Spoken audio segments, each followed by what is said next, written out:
Welcome to the place where brains collide with science, wit, and a nerdy vibe. I'm Dr. Angel. Let's dive in where psychology meets a clever spin. Stay curious, be kind, and keep your mind nerdy.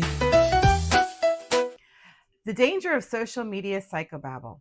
Are influencers helping or hurting? Hi there, fellow nerds. Welcome to Nerdy Psychology, the place where we dive into the science behind the quirkiest corners of the human mind. Today, we're tackling a hot topic that's taken social media by storm. Mental health advice from influencers who are, well, not mental health professionals. Is this helping? Is this hurting? Grab your popcorn because we're about to expose the dangers of psychobabble online, one meme at a time. Welcome. If you're new here and you're interested in mental health, don't forget to hit that subscribe button to join our growing community. And to stay updated with our latest episodes, hit the bell icon for those notifications. We want you to be a part of our journey of learning and growth. Well, we have made it to May. May is Mental Health Awareness Month. And I really wanted to spend this month of May debunking a myth and putting highlight on some of the social and community issues that I have noticed within our mental health community and for the general public. So have you ever been scrolling on Instagram and boom, there it is, an influencer telling you that if you rehearse a conversation over and over in your mind, you might have autism? Or how about the TikTok trend where someone has a self-diagnosis of bipolar disorder because they have mood swings? Yikes. So is this helping or just adding to confusion? Today, we're diving deep into why you should be skeptical of social media mental health advice and how to find the real deal. Let's get into it. The rise of social media therapists. Okay, so what's the deal with social media therapists? Every day, new influencers are popping up with their own version of mental health wisdom. But, and this is a big but, most of these influencers, they don't have the credentials, they don't have the experience, they don't have the training to be doling out mental health advice or information.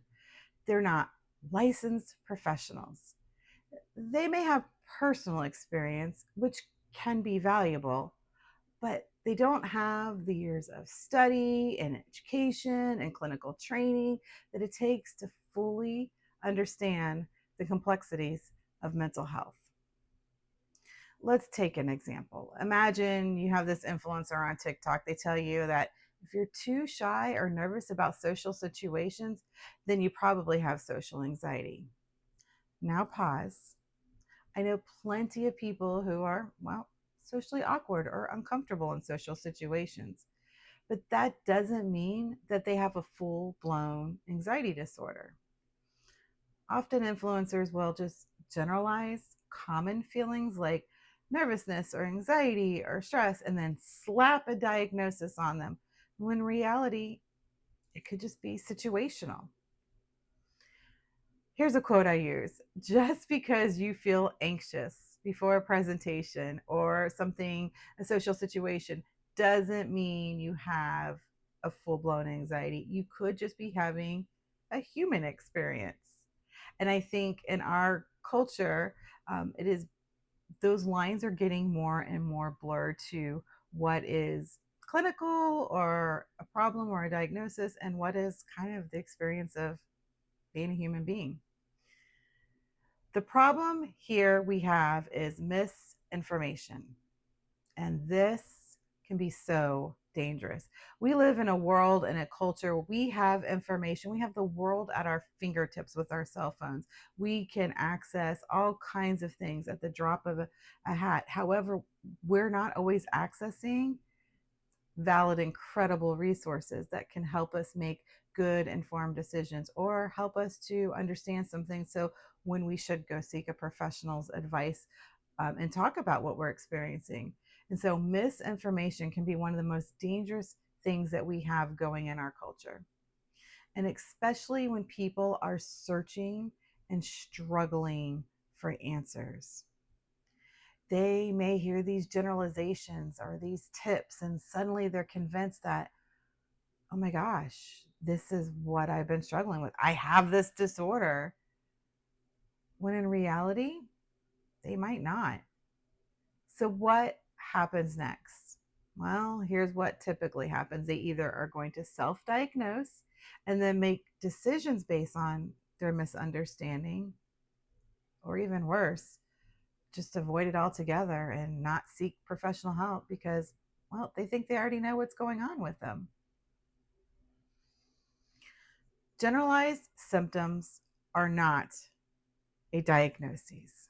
Okay, we're going to break this down a little bit here.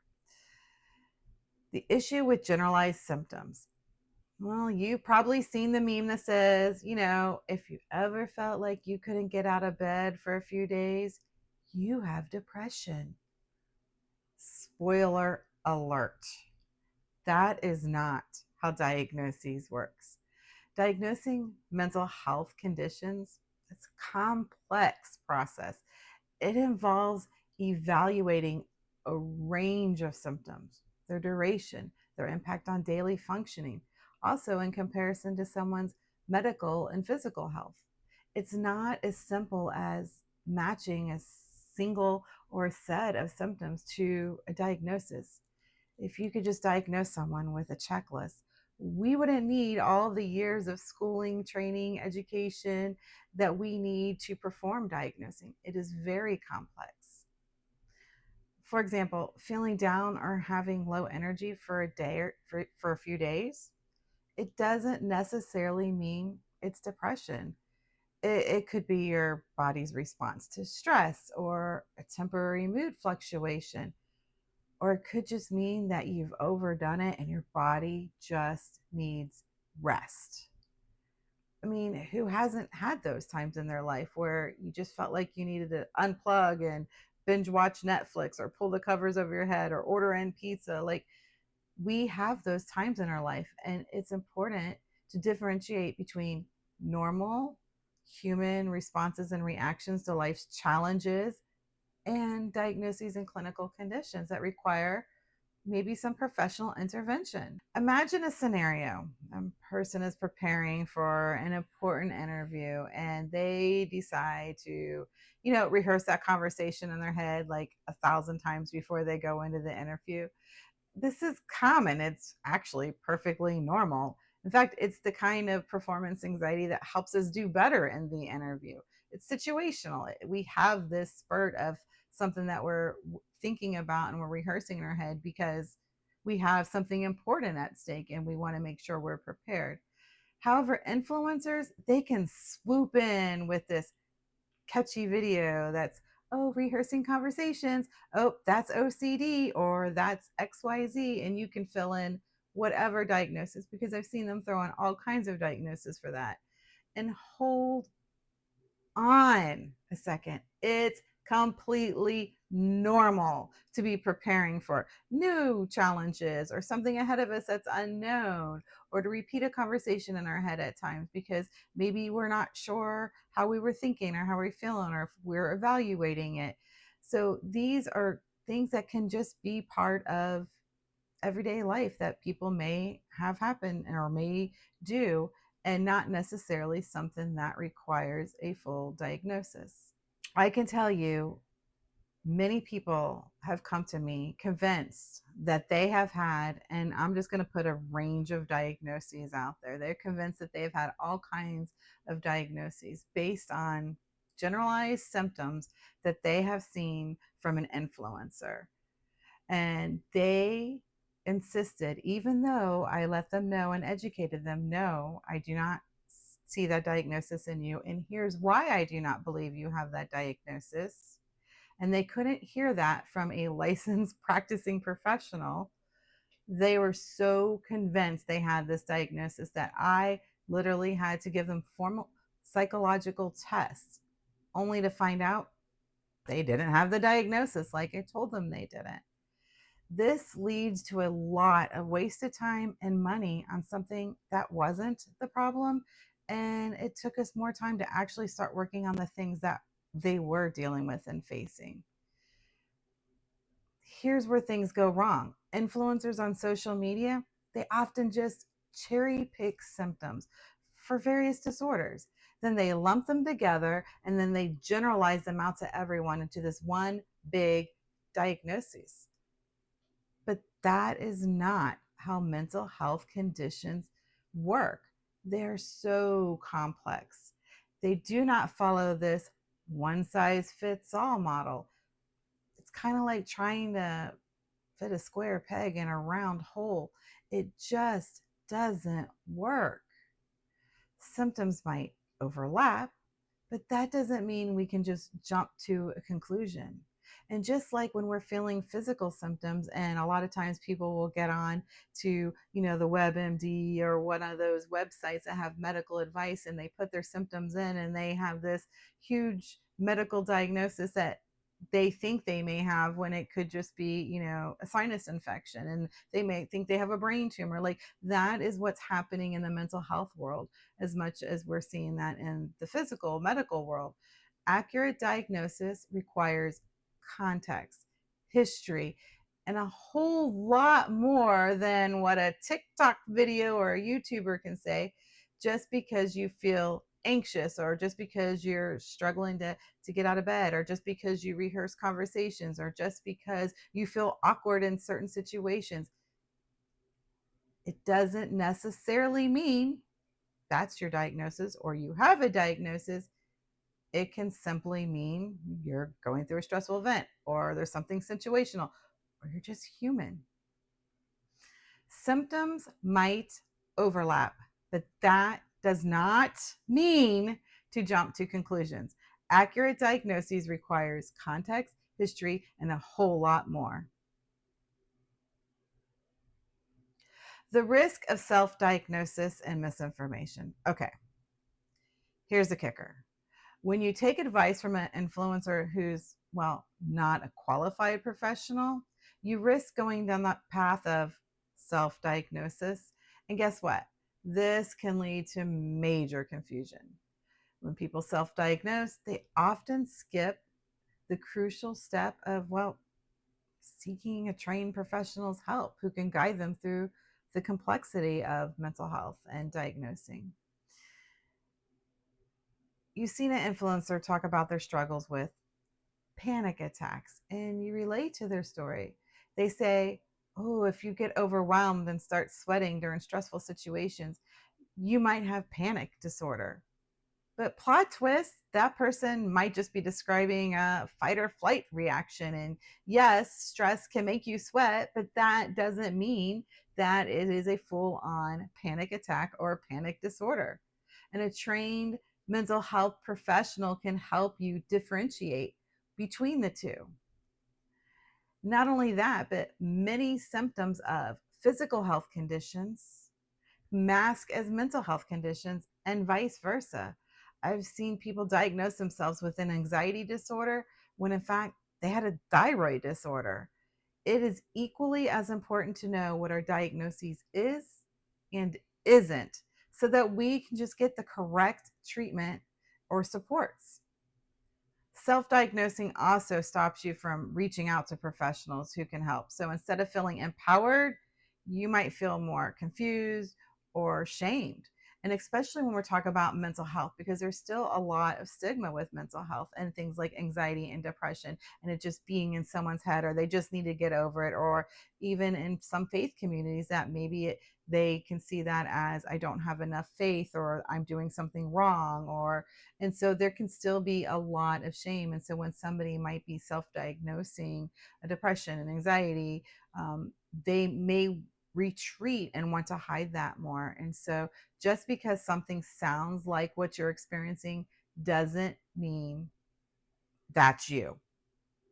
And it's time to bust that myth wide open. Actionable steps. How to avoid the misinformation trap. Diagnosing mental health conditions requires a lot of thorough understanding of individual circumstances. We look at history and symptoms and frequency and duration and the impact and what domains of life it impacts and how it impacts. Mental health professionals use such a combination of things like clinical interviews, observations, formal assessments, and long term history to make diagnosis. And relying on those online checklists or someone else's experiences can be so dangerous because these tools lack the nuance and the context needed for proper evaluation. Online checklists may oversimplify symptoms, leading to misdiagnosis or overlooking a critical factor. And additionally, each person's experience with mental health is completely individualized. What works for one person may not work for the other person or may not apply to another person.